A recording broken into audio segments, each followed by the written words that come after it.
Search crews will be back out on the ground in Hawaii later this morning looking for any signs of victims from the devastating wildfires. As of right now, we know those fires killed at least 111 people, but that number is expected to rise with 1,000 people still missing.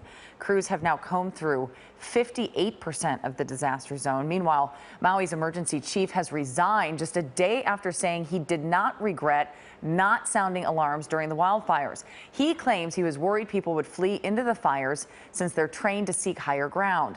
The reason for his departure is being cited as health related. KCAL News anchor Rudabeh Shahbazi is live in Lahaina with the latest. There's a lot still to unpack here, Rudabeh.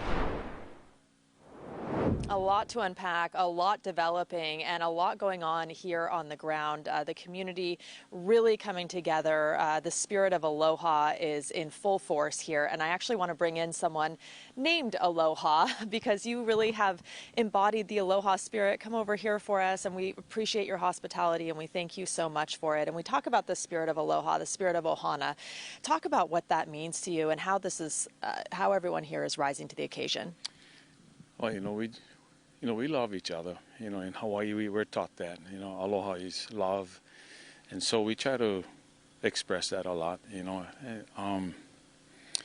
especially during times like these, when we're struggling and experiencing tough times. This is I guess it's the time that we need to really express it and show it in any way possible.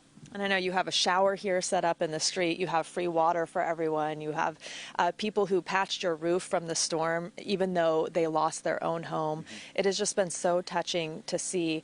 I want to talk to you about the numbers and the death toll, because I know you're a high school coach, and they are expecting a large number of the deceased to be children. That is just so hard. How are you processing that? I really haven't really processed it. Hard to believe that the little ones are there. There's many of them that are missing.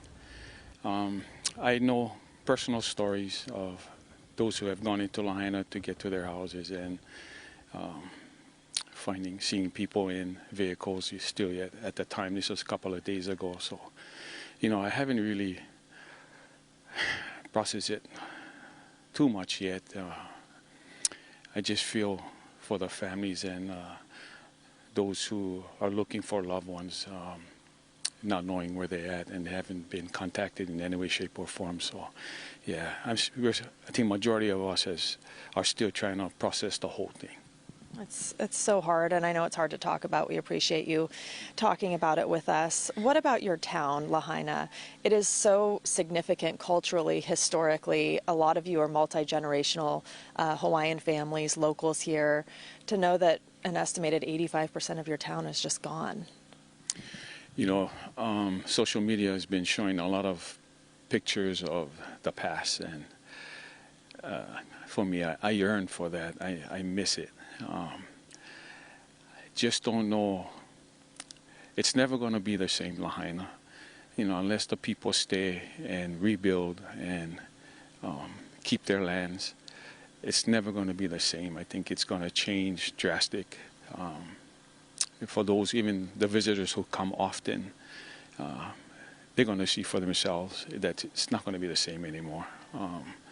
We're hoping, and we're definitely going to fight to keep it, keep Lahaina lands in Lahaina hands. Aloha, thank you. We appreciate your time today. I know it's the middle of the night, and thank you for opening your home up to us. We appreciate it. Jamie, I'm going to send it back to you. Rudabeh, each day I think it can't get much worse, and then the more people you're talking to, it's just to think that generations could be lost here and that it will never be the same. As he said, they're having a tough time processing it, and I hope we can.